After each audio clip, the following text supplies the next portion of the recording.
Put another gasket on top of that one.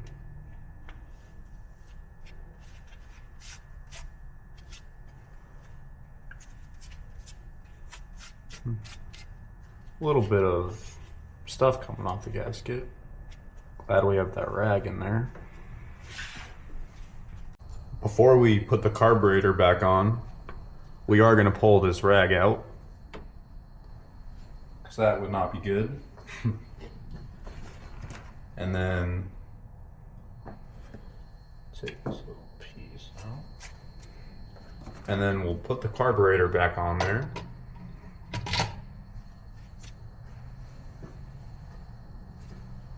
Reconnect the PCV hose.